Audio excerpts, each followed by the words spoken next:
tous et merci beaucoup encore pour l'invitation pour cet événement. Donc je m'appelle Louis Janin, je suis porteur d'un projet qui s'appelle Foxart depuis bientôt 4 ans. Et Foxart, donc c'est un projet dont le but est de créer des maquettes pédagogiques en 3D, en réalité augmentée pour l'éducation et même jusqu'en formation professionnelle. Alors aujourd'hui, on est une petite équipe de 4 personnes. C'est avec mon ami Nicolas qu'on voit à l'écran ici qu'on a lancé ce projet en 2018. Et quand on a terminé nos études en école d'ingénieur aux arts et métiers, on s'est lancé directement dans ce projet. Et aujourd'hui, on est 4 avec Clémence qui nous a rejoint en 2020, qui est en thèse avec nous sur des sujets de sciences cognitives.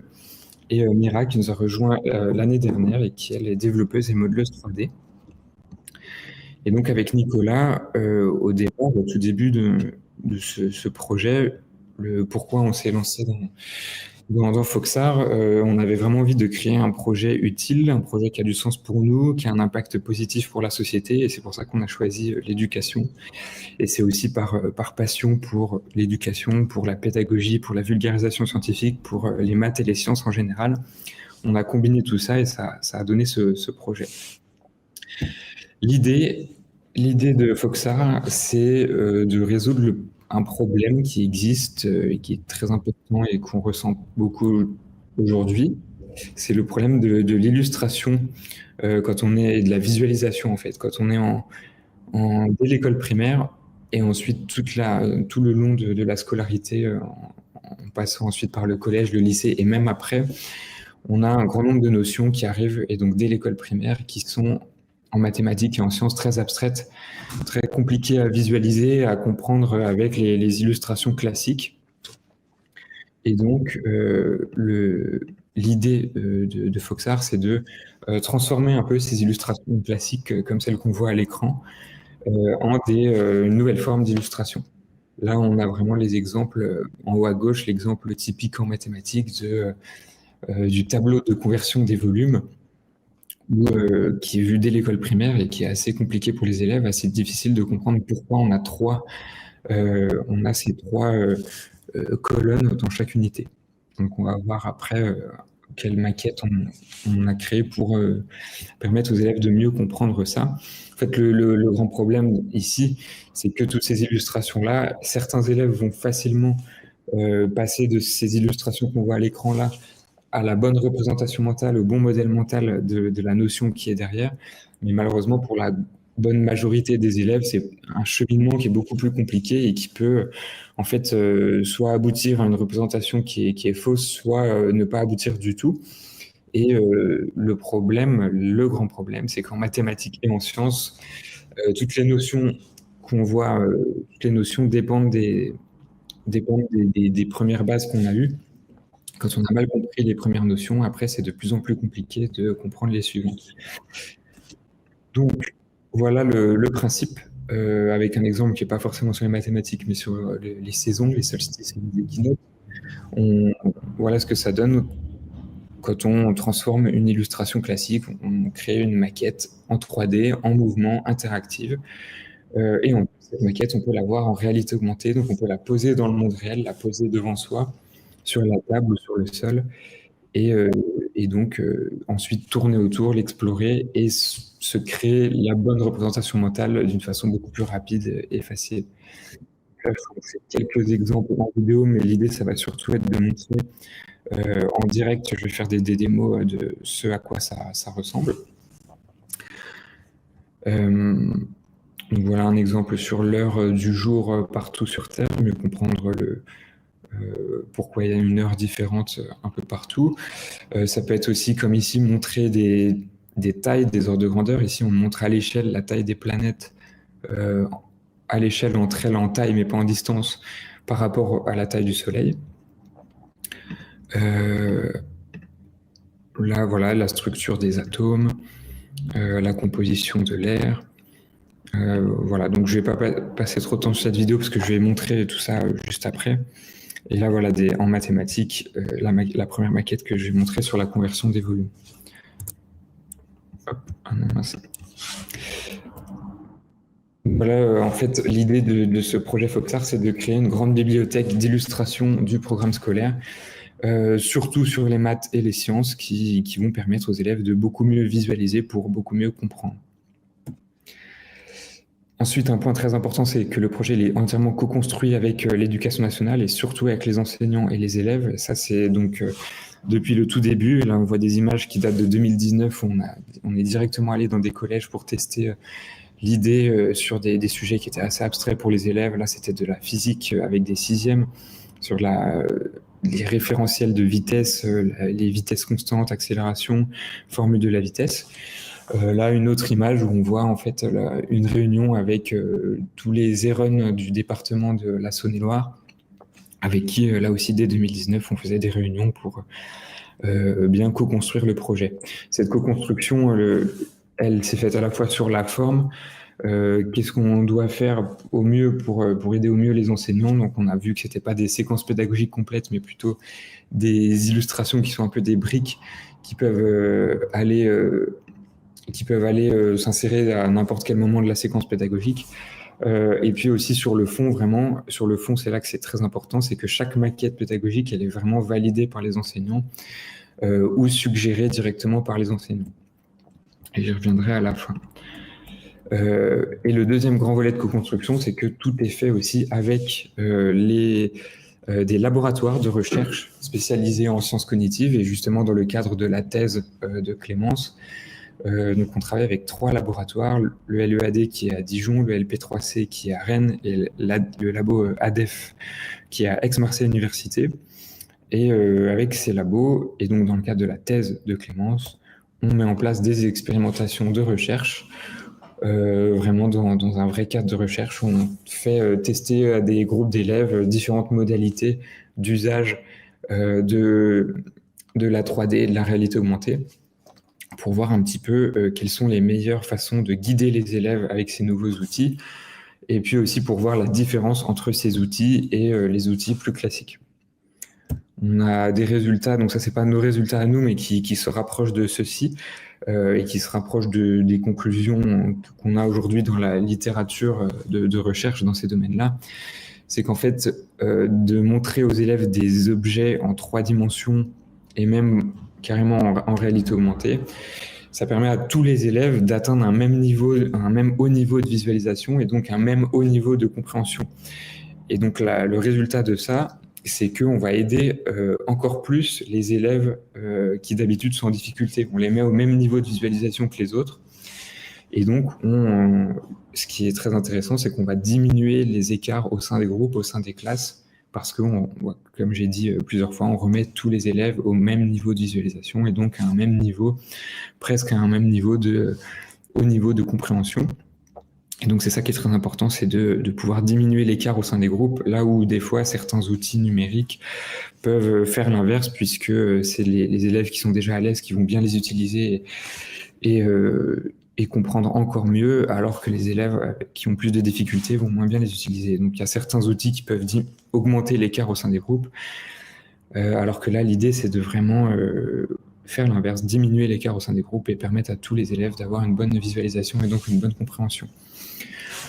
Là, je fais un petit détour de 1 minute en dehors de l'éducation pour passer à la formation professionnelle, puisque Foxart, c'est une entreprise et aujourd'hui, c'est une entreprise qui fonctionne quasiment exclusivement grâce à la formation professionnelle et l'industrie, où l'idée, c'est de faire exactement la même chose que sur tout ce que je viens d'expliquer sur l'éducation, mais à des niveaux plutôt supérieurs. Dans le supérieur, donc là, c'est des choses qu'on a développées pour l'UIMM qui a des pôles formation partout en France et qui forment des bacs pro et des BTS et des personnes en formation continue sur les sciences industrielles et les sciences de l'ingénieur. Donc pour eux, on crée des maquettes exactement du même type que tout ce que j'ai montré jusque-là, mais sur ces sujets plutôt de sciences industrielles. Aujourd'hui, voilà, c'est la façon. Aujourd'hui, Foxart fonctionne comme ça, en proposant du développement sur mesure pour des acteurs privés comme l'UIMM, comme des entreprises comme Enedis, ou aussi pour des musées. On fait ces développements-là qui permettent à l'entreprise de vivre et puis qui nous permettent de réinvestir du temps dans l'éducation, là où c'est beaucoup plus compliqué de trouver un modèle économique qui fonctionne bien, même si l'idée, ce sera peut-être comment dire, de proposer ce qu'on fait directement aux collectivités pour avoir des choses qui vont ensuite être répercutées sur un grand nombre d'écoles, un grand nombre d'écoles si c'est donc une commune, un grand nombre de collèges si c'est un département, un grand nombre de lycées si c'est une région, et donc de petit à petit diffuser le plus possible tout ça, puisque notre but, comme je le disais dès le début, c'est surtout sur l'éducation d'avoir un impact positif et d'aider un maximum d'élèves. Donc c'est pour ça aussi qu'un très grand nombre de maquettes sur tous les points cruciaux resteront toujours, quels que soient les modèles économiques qui ne sont pas encore choisis et qu'on choisira plus tard. Un très grand nombre de maquettes resteront toujours gratuites et ouvertes pour tous. Donc voilà pour la partie présentation un peu globale du projet. Maintenant, je vais passer donc à des exemples de maquettes en direct. Et donc vous montrer l'application directement. Donc là, je partage l'écran de mon iPad. Je vais vérifier si j'ai bien de la... Ok. Donc l'écran de mon iPad, et donc là c'est l'application Foxart qui est là, qui est une application qui est donc sur iOS et Android depuis peu, et donc sur l'App Store et le Play Store à télécharger directement, et qui donne accès à cette grande bibliothèque de maquettes. Donc dans cette bibliothèque, on a donc là, moi, j'ai une vue avec toutes les matières, et en plus ce qu'on a développé pour justement des clients comme l'UIMM. Voilà. Mais le plus important aujourd'hui, c'est d'aller dans les matières, et donc dans les mathématiques. Et donc là, je vais rentrer dans le cœur du sujet avec donc des premiers exemples de maquettes, et je vais essayer de faire un petit peu par thème, en commençant par ce fameux sujet de la conversion des volumes. Donc, quand on ouvre une maquette dans l'application Foxart, on peut voir la maquette soit de cette façon, en 3D classique. Donc là, c'est pour les appareils, les tablettes qui sont pas assez puissantes, les tablettes et smartphones pas assez puissants pour faire de la réalité augmentée, on peut de toute façon voir les maquettes en 3D classique. Tout en bas à droite, il y a un petit bouton réalité augmentée, tout en bas à droite, et là, quand j'appuie dessus, on passe dans le mode réalité augmentée. Donc là, vous voyez mon bureau, et vous voyez qu'au début, on peut choisir où on place la maquette. Avec la tablette, on choisit où est-ce qu'on va la placer. Pour l'instant, elle est grisée. Là, si je veux la placer sur mon bureau, je la mets ici et j'appuie sur le bouton blanc « Placer la maquette ». Et voilà, donc là, la maquette est placée et elle reste ancrée dans le monde réel, dans le bureau. Et ce qui est intéressant avec cette maquette quand on fait de la réalité augmentée, c'est de pouvoir voir ces objets-là. Donc là, ce petit centimètre cube à l'échelle posé sur la table, il fait vraiment 1 centimètre cube exactement dans le monde réel. Et là, pour montrer aux élèves pourquoi il y a ces fameuses 3 colonnes dans chaque unité dans le tableau de conversion des volumes, ce qu'on va faire, c'est qu'on peut multiplier par 10 ce centimètre cube et voir qu'en fait, on n'a pas encore un cube plus grand. On a d'abord une petite barre de 10 centimètres cubes. Quand on remultiplie par 10, on n'a toujours pas de plus grand cube, mais une plaque, une sorte de plaque de 100 cm3. Et c'est seulement quand on multiplie une 3e fois par 10 que là, ça y est, on a un cube plus grand qui mesure 1000 cm3 et qu'on peut donc convertir en 1 décimètre cube. Voilà l'idée de cette maquette. Et si on continue, on peut continuer, aller jusqu'à 100 cm3, 1000 décimètres cubes, et donc 1 mètre cube qui est là à l'échelle dans le bureau. Ce que je peux faire, c'est le poser par terre. Il y a un autre bouton en bas à droite, le bouton avec la cible, il permet de toujours remettre les maquettes là où on regarde. Donc là, j'ai posé la maquette par terre dans le bureau, et j'ai donc 1 mètre cube exactement qui est placé ici. Je peux me lever, faire le tour, explorer un petit peu. Donc là, j'ai un câble, je peux pas aller tourner partout où je veux, mais voilà l'idée. Donc là, pour les élèves, montrer 1 mètre cube à l'échelle, ça permet tout de suite d'avoir quelque chose de beaucoup plus visuel. Et puis, à l'inverse, on peut redescendre jusqu'à un petit millimètre cube ici sur la table, qui est à l'échelle aussi. Donc voilà une première maquette, et donc je vais en montrer quelques autres, même pas mal d'autres. On a des choses, donc là je vais rester un peu sur les volumes et les aires pour montrer un petit peu ces exemples-là. On peut montrer des formules, par exemple ici la formule de l'aire d'un rectangle.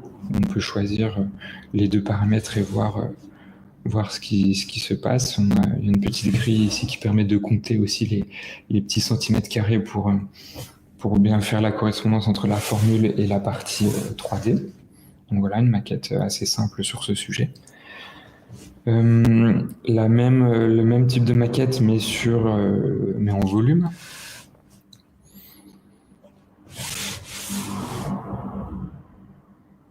Voilà, une autre maquette donc sur le même sujet où on montre la formule du volume. On voit bien que si on n'a que 2 dimensions, ben on n'a pas encore de volume, on est à 0 cm3, et c'est voilà, seulement quand on ajoute une 3e dimension qu'on arrive à un volume et à une valeur non nulle. Voilà, donc là aussi on peut tourner autour, on peut explorer, tourner autour de cette maquette, et à chaque fois on peut aussi de toute façon repasser en 3D si on ne veut pas utiliser la réalité augmentée.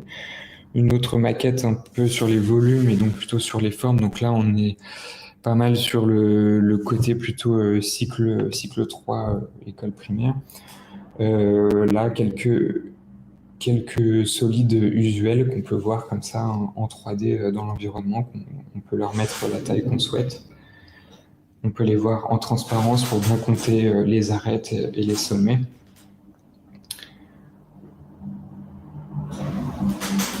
Voilà. Donc voilà l'idée sur tous ces sujets-là.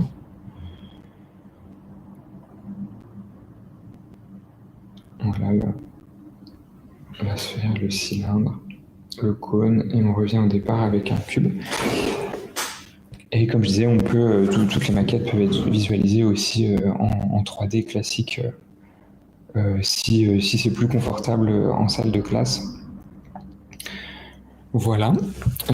Ensuite, quelques exemples sur les côtés plutôt de numération. Numération et droite graduée et fraction. Là, il y a une maquette assez importante qui permet de bien faire le lien entre la visualisation un peu sous forme de gâteau des fractions et la droite graduée. Donc là, on peut modifier le numérateur et le dénominateur. On voit par exemple que si on a 0 sur le dénominateur, sur le numérateur, on n'a pas de part, mais que quand on change le dénominateur, on voit que c'est en fait le nombre de parts soit dans les gâteaux, soit sur la droite graduée qui va être modifiée. Voilà, et puis ensuite on ajoute avec le numérateur le nombre de parts qu'on souhaite. Et on voit bien le rapport entre les deux et cet équilibre des fractions. Donc cette maquette, elle aussi, comme toutes les maquettes, peut être posée en réalité augmentée, même si pour des maquettes comme celle-ci, il n'y a pas forcément une utilité obligatoire d'être en réalité augmentée.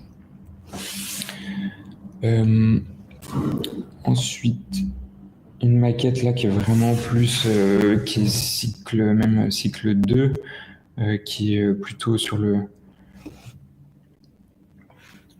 classes de CP, à partir de CP, je crois. Donc, qui montre les unités, les dizaines, les centaines et les milliers, qui permet de passer de l'un à l'autre et de voir ce qui se passe. Quand on ajoute assez de dizaines, on passe à une centaine, etc. Ça, c'est une maquette qui peut être assez intéressante à manipuler pour les élèves, même si, dans des cas comme ça, on est bien conscient qu'il y a souvent dans les classes, il y a déjà des vrais objets, des vrais cubes qui peuvent être manipulés par les élèves pour ces sujets-là. Et notre but, c'est pas du tout de remplacer la vraie manipulation physique avec les mains, qui peut vraiment être très intéressante sur des sujets comme ça. Mais c'est plutôt justement de créer des maquettes sur des points qu'on peut pas forcément, sur des choses qu'on peut pas vraiment avoir en physique dans la classe. Donc là, un exemple qui va dans ce sens-là, avec une droite graduée sur laquelle on peut zoomer.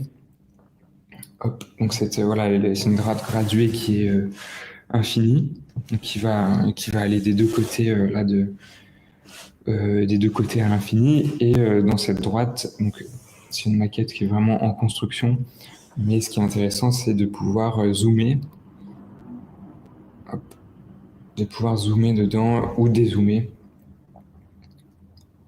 Pas à l'infini, on s'arrête à un moment, mais de pouvoir montrer un petit peu, mieux montrer le côté infini de ce zoom qu'on peut faire dans une droite graduée pour aller voir les millièmes, les centièmes, les dixièmes, et puis à l'inverse remonter jusqu'aux unités, et puis aux dizaines, aux centaines, etc. Là, l'idée pour la suite de cette maquette, ce serait de pouvoir en plus avoir un curseur qu'on va déplacer et de pouvoir zoomer à différents endroits et pas juste centré en zéro.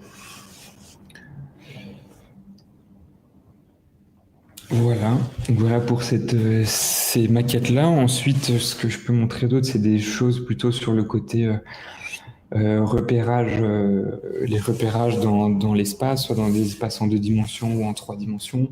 Là, en 3 dimensions, c'est intéressant en réalité augmentée de montrer un petit repère orthonormé en 3D, en X, Y, Z, sur lequel là on a des paramètres en bas à gauche et sur lequel on peut agir pour placer un point là où on le souhaite et bien comprendre en fait le fonctionnement des coordonnées comme ça dans plusieurs dimensions. Hop. Voilà pour cette maquette-là. Un autre point sur les coordonnées avec un repérage en 3D aussi, mais en coordonnées sphériques sur la Terre, où là on montre la latitude et la longitude sur Terre, et on montre, et c'est ça qui est important, on montre bien avec cette Terre transparente l'angle. On peut rentrer dans la Terre et aller voir l'angle qui est choisi et qui définit la latitude et la longitude. Donc là, on est au pôle Nord à 90 degrés nord parce qu'on est à 90 degrés sur cet angle-là. Et puis l'autre angle en longitude qu'on peut modifier aussi. Et puis voilà, on peut bien voir ces deux angles et puis bien montrer aux élèves que juste en modifiant ces deux angles entre leur de moins 90 à 90, par exemple, pour la latitude, on peut parcourir toute la Terre. On peut aussi passer en vue hémisphère sud pour aller voir d'autres pays, aller voir la Nouvelle-Calédonie, la Nouvelle-Zélande, par exemple. Et là encore, on peut passer en 3D et avoir une maquette en 3D classique si c'est ce qu'on préfère. Voilà. Ensuite, d'autres points donc, qui vont aller donc, sur les mathématiques. Donc, je ne sais pas où j'en suis, il est 19, il y a encore du temps.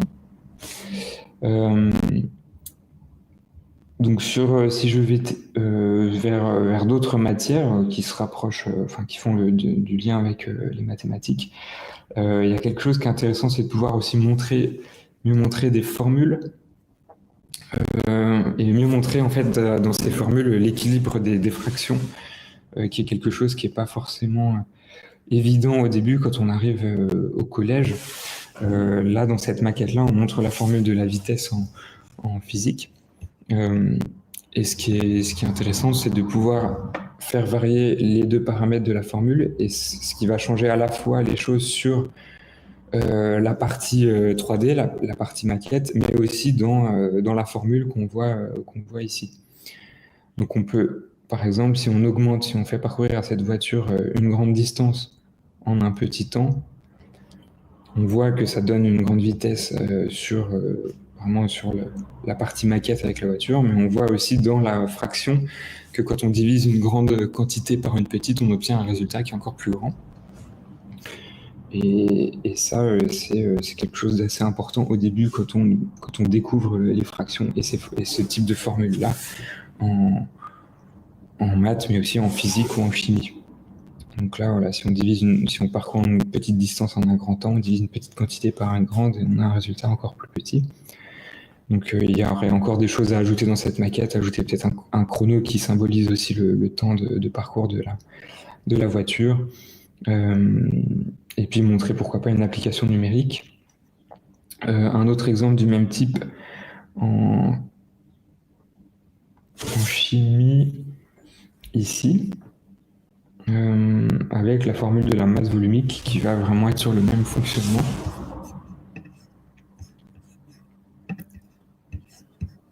Voilà. Où là, exactement de la même façon, on va pouvoir faire varier les paramètres de la formule et voir que si on divise une masse, une grande masse par un petit volume, eh bien on obtient une grande masse volumique, une grande densité. Et on le voit à la fois, là aussi, dans la formule là-haut et sur la représentation en 3D. Et si on fait l'inverse, une petite masse dans un grand volume, on obtient une petite masse volumique, une petite densité. Voilà pour cette maquette-là. Et puis ensuite, d'autres sujets qui sont encore un peu donc à mi-chemin entre des mathématiques et d'autres sujets, d'autres matières. Il y a des points qui sont très importants en maths. Ce qui est très important, c'est aussi de mieux avoir les ordres de grandeur en tête, que ce soit dans des représentations absolues, mais comprendre la différence entre un millier et un million, entre une unité et 1000, des choses comme ça. Donc là, par exemple, cette maquette-là, elle va montrer, je vais la passer en réalité augmentée, elle permet de mieux visualiser la différence de taille entre un atome et son noyau. Donc, mieux expliciter ce rapport qui est de 100 000 entre la taille du noyau et la taille de l'atome. Donc là, c'est si un atome avait la taille d'un terrain de football, c'est-à-dire un diamètre de 100 mètres, là, on peut zoomer avec la petite réglette qui est en bas à gauche de l'écran. On peut agrandir cet atome et ce terrain de foot. Hop, et aller jusqu'au centre du terrain et aller voir la taille du noyau. Donc si un atome avait une taille de 100 mètres, c'est-à-dire un terrain de football, alors ce noyau serait plus petit qu'une fourmi, il ferait à peu près 1 mm de diamètre. Et on peut repartir dans l'autre sens, et donc là on donne vraiment bien la sensation de ce rapport 100 000 entre le noyau d'un atome et l'atome lui-même. Et donc des maquettes comme ça, il y en a plusieurs qui sont assez intéressantes, où la réalité augmentée est vraiment intéressante à utiliser. On a exactement la même idée, mais avec la distance. Parce que tout à l'heure, on a vu une maquette qui montrait la taille des planètes à l'échelle, en taille mais pas en distance. Mais ce qui est intéressant, c'est de montrer aussi avec des vraies échelles de distance. Et là, c'est là que c'est très parlant. Donc on a cette maquette-là qui montre la Terre et la Lune et le Soleil à l'échelle, en taille et en distance. Donc ici, il faut vraiment s'approcher sur la table. On a la Terre qui mesure 1 mm de diamètre. La Lune, on la voit à peine, elle est là à gauche de l'écran. Elle fait 1/4 de millimètre à peu près.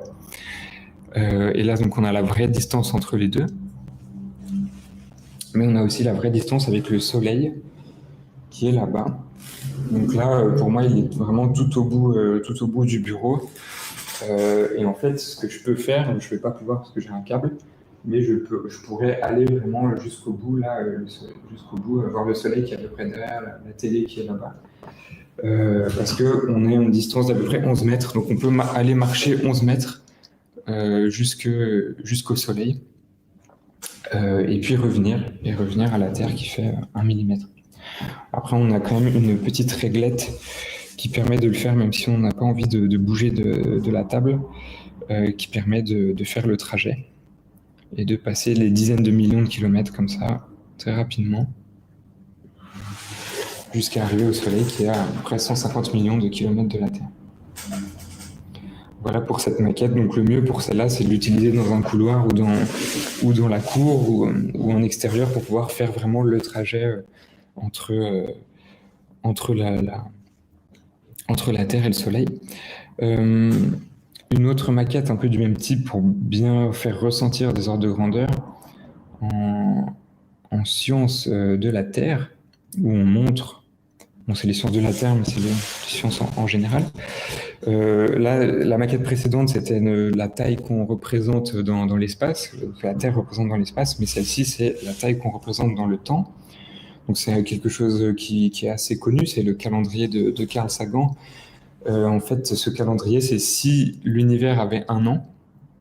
Si l'univers avait un an, donc on place le Big Bang le 1er janvier à minuit, à 0 heure, et l'instant présent, c'est le 31 décembre à minuit.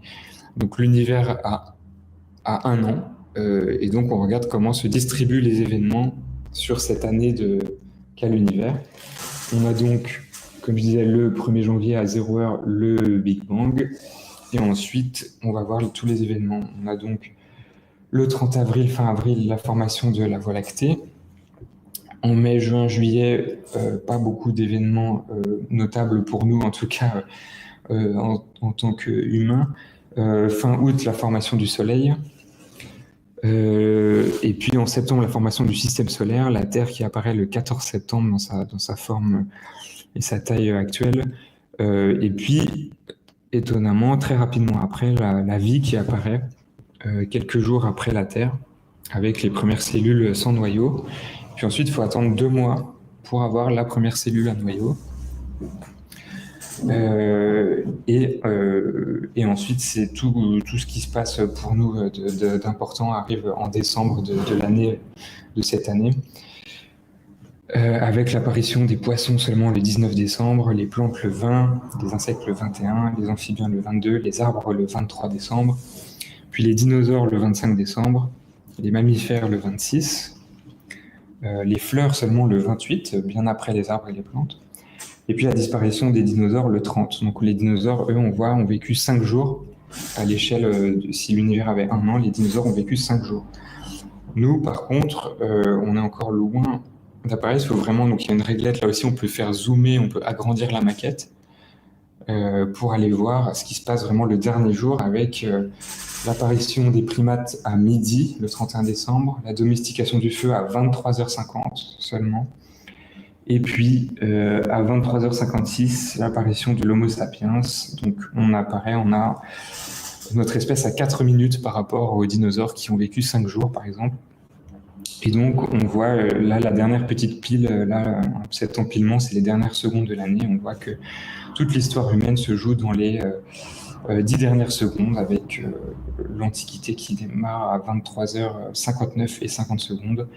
Et puis, la dernière seconde qui correspond à 500 ans, donc dans laquelle on a la découverte de l'Amérique par les Européens, la Révolution française, toutes les sciences modernes dans la dernière seconde de cette année. Donc quand ensuite on redézoome, on voit mieux ces ordres de grandeur de temps qui sont très très difficiles à se représenter quand on n'a que les chiffres et quand on parle en milliers d'années, puis millions, puis milliards, c'est vraiment très compliqué. Là, en spatialisant l'information, on a quelque chose qui va être beaucoup plus facile à représenter.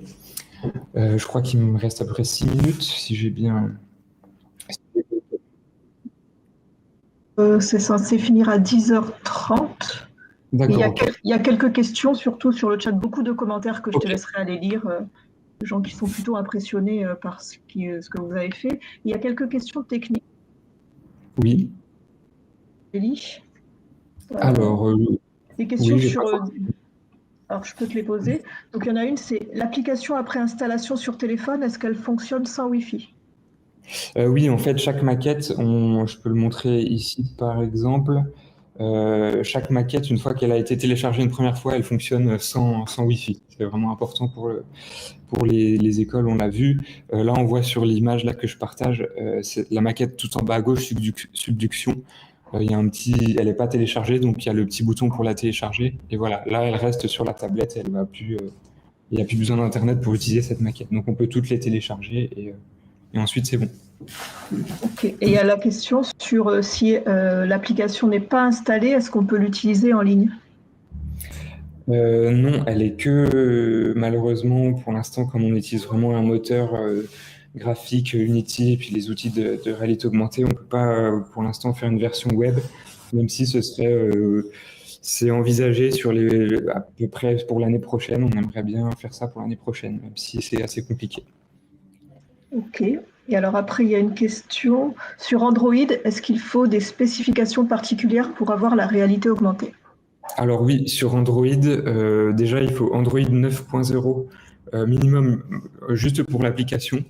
Et pour la réalité augmentée en plus, là il faut avoir un appareil compatible. Et donc là il faut sur Internet il y a la liste des appareils compatibles.